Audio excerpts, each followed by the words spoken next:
নির্বাচনের আগে দুই ভাইস প্রেসিডেন্ট প্রার্থী টিম ওয়ালস ও জেডি ভ্যান্সের একমাত্র বিতর্ক অনুষ্ঠিত হচ্ছে আজ নিউ ইয়র্কে। সিবিএস নিউজের ব্রডকাস্ট সেন্টারের সামনে থেকে এই বিতর্কের সবশেষ খবর জানাচ্ছেন আমাদের রিপোর্টার এহসান জুয়েল। ফারদিন, আর 3 ঘন্টা পরে ঘড়ির কাঁটায় শুরু হয়ে যাবে প্রথম এবং একমাত্র ভাইস প্রেসিডেন্সিয়াল বিতর্ক, যেটি 5 নভেম্বর নির্বাচনের আগে অনুষ্ঠিত হতে যাচ্ছে। যদিও এটিকে বলা হচ্ছে বেশ দেরিতে বিতর্কটি হচ্ছে, কারণ এর মধ্যেই কিন্তু অনেক স্টেটে আর্লি ভোটিং শুরু হয়ে গেছে। তাই ভাইস প্রেসিডেন্টদের কথা না শুনেই, তাদের বিতর্ক না দেখেই অনেকে ভোট দিতে শুরু করেছেন। তবে আসার কথা হলো শেষ পর্যন্ত বিতর্কটি হচ্ছে, কারণ এই বিতর্কটি আদৌ হবে কিনা সেটি নিয়ে নানা সংশয় ছিল। বিশেষ করে জো বাইডেন সরে যাওয়ার পর নির্বাচনী দৌড় থেকে তখন থেকে আসলে এই বিতর্কগুলো, অর্থাৎ প্রেসিডেন্সিয়াল বিতর্ক এবং ভাইস প্রেসিডেন্সিয়াল বিতর্ক, রানিং মেটদের বিতর্ক, সেটি নিয়ে এক ধরনের সংশয় হয়েছে। কিন্তু 3 সপ্তাহ আগে প্রেসিডেন্ট হিসেবে ডোনাল্ড ট্রাম্প এবং কামালা হ্যারিসের বিতর্কটি অনুষ্ঠিত হয়েছে, এবং এরপর আজকে একমাত্র এবং নির্বাচনের আগে এর পর আর কোনো ভাইস প্রেসিডেন্ট বিতর্ক হবে না, সেটি আজকে অনুষ্ঠিত হতে যাচ্ছে। ব্যাপক নিরাপত্তা ব্যবস্থা নেওয়া হয়েছে। আমি সিবিএস নিউজের সামনে দাঁড়িয়ে আছি। এইখানেই এই বিতর্কটি আজ রাত 9টায় হবে, 1.5 ঘন্টা ধরে চলবে।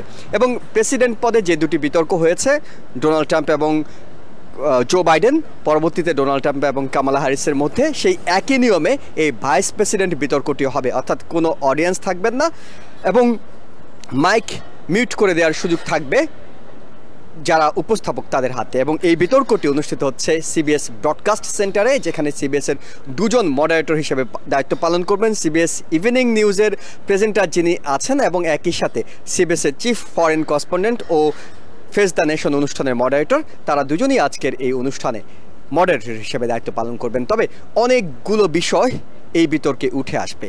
বিশেষ করে অ্যাবর্শনের বিষয়ে 2 প্রার্থীর অবস্থান তো আলোচনা আসবে, একই সাথে আলোচনায় আসবে টিম ওয়ালস, যিনি 60 বছর বয়স, কামালা হ্যারিসের রানিং মেট, তার সামরিক বাহিনীতে তার পারফরমেন্সের বিষয়টি, তার রেকর্ডের বিষয়টি জেডি ভ্যান্স, ট্রাম্পের রানিং মেট, তিনি তুলে আনবেন বলে ধারণা করা হচ্ছে। এবং একই সাথে এই যুদ্ধটা আসলে এমন একটা যুদ্ধ দুজনের মধ্যে হবে যেখানে টিম ওয়ালস 60 বছর বয়স, অন্যদিকে জেডি ভ্যান্সের বয়স 40 বছর, অপেক্ষাকৃত অনেক তরুণ, এবং তাকে কয়েক বছর আগে হয়তো মানুষজন খুব একটা চিনত না। কিন্তু জেডি ভ্যান্সের ক্ষেত্রেও তিনি মিনেসোটার গভর্নর এবং কংগ্রেসম্যানের দায়িত্ব পালন করেছেন ঠিকই, তবে আলোচনায় ছিলেন না কখনোই। কিন্তু যখনই কামালা হ্যারিস তাকে রানিং মেট হিসেবে বেছে নিয়েছেন, তারপর থেকেই তিনি আলোচনায়, জেডি ভ্যান্স আলোচনায়। জেডি ভ্যান্স একসময় ট্রাম্পের কট্টর বিরোধিতা করলেও এখন তিনি কট্টর একজন সমর্থক হিসেবেই নিজেকে এর মধ্যেই পরিণত করেছেন, এবং ট্রাম্পের সমর্থক যারা, তাদের কাছে তার অবস্থানটা কিন্তু বেশ শক্ত হয়েছে। তাই সব কিছু মিলে ধারণা করা যেতে পারে যে বিতর্কটি অনুষ্ঠিত হতে আছে, এই বিতর্কটি 1.5 ঘন্টা ধরে চলবে, মাঝখানে 4 মিনিটের করে 2টি কমার্শিয়াল ব্রেক থাকবে। কিন্তু শেষ পর্যন্ত দর্শকরা, অর্থাৎ প্রেসিডেন্সিয়াল বিতর্ক নিয়ে যতটা আগ্রহ থাকে ততটা যদি নাও থাকে, তারপরেও দুজনের এই বিতর্কের পারফরমেন্স কিন্তু আগামী দিনে ভোট দেওয়ার ক্ষেত্রে, বিশেষ করে সুইং স্টেটের ভোটারদেরকে অনেকটুকুই প্রভাবিত করবে। তাই এই বিতর্কটি বেশ গুরুত্বপূর্ণ, এবং এটি নিউ ইয়র্কে অনুষ্ঠিত হচ্ছে এবং পুরো দেশের মানুষ এটি টেলিভিশনের মাধ্যমে উপভোগ করার সুযোগ পাবেন, যেহেতু সিবিএস ব্রডকাস্ট সেন্টারের ভিতরে কোনো দর্শকের প্রবেশের সুযোগ থাকছে না। তাই আমরা টিভিএন 24 নিউজ নেটওয়ার্ক থেকেও এই বিতর্কটি যখন রাত 9টায় শুরু হবে তখন আমরা সেটি দেখাবো।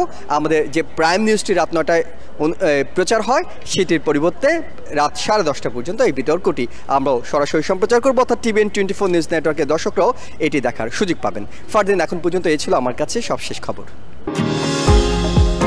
নিউ ইয়র্ক থেকে সম্প্রচারিত টিভিএন 24 টেলিভিশন, বিশ্বজুড়ে বাঙালির কণ্ঠস্বর।